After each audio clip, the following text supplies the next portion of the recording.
something about bones for Halloween. What was she doing? Should I be on TikTok, she asks her son. Oh dear, well, you know, what fun working alongside Reese Witherspoon. I'm going to introduce you to a woman who is Charlotte Koh. She has been developing content for the film stars company Hello Sunshine, and she supports the Hollywood actor in promoting more opportunities for women in the industry. Ms Koh is in Melbourne for the Screen Forever conference, and she joins us now. OK, you've got to give us the background story. How much fun is Reese Witherspoon to work with? Exactly as much fun as that video shows you. She's a delight in every way. Why are you doing what you're doing with Hello Sunshine? Like, you're really trying to make waves, aren't you? Yes, I think the ambition of the company is huge, and it's her vision. She would love to have a more inclusive world in terms of the kinds of stories that we tell.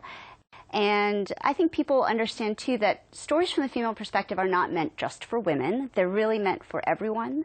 And to give an idea of different experiences and for folks to feel like I can see myself in that content has always been something that's very important to her and to the company. Where are the success stories already? One of the biggest success stories has been Reese's book club. She is an avid and passionate reader, and we have had an enormous amount of success in her monthly picks. The last more than a dozen picks have all made it to the New York Times bestseller list. And while women do drive the market for publishing in the U.S., they're huge consumers of books, there's actually still a lot of challenges for women authors, and especially women authors of color, to be published. So that has been a very big push for us to get selections that other authors would never get this level of prominence if it weren't for the fact that she picked them. And we also lean towards picking first-time women authors to really give them a huge boost at the start. One of the things I'm fascinated about, though, is what you're trying to do with women on screen, really trying to make them the centre of what you're seeing, of films and series. Yeah. Well, and the book club is actually one component of how that has come about.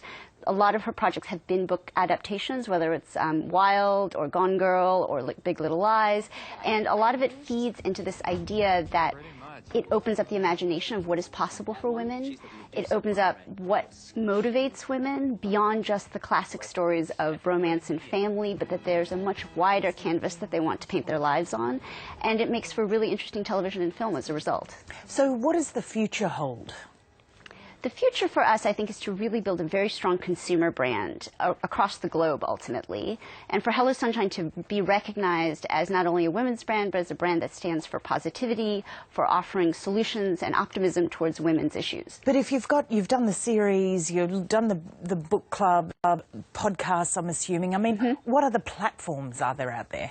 So we do everything from all the major social media platforms, which particularly allow her to have direct interface with her fans.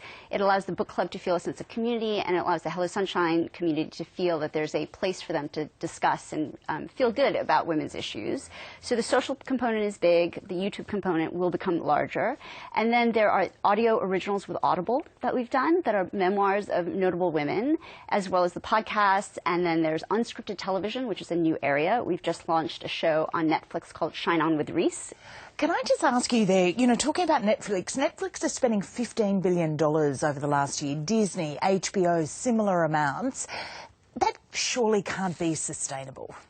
That kind of money. I mean, you know, just putting Hello with Sunshine aside, really, as our viewing habits change, can we really keep spending that amount of money on TV production? I think in the short term, there's definitely room for that to be happening. I think you're asking the exact right question. Is this sustainable over the long term?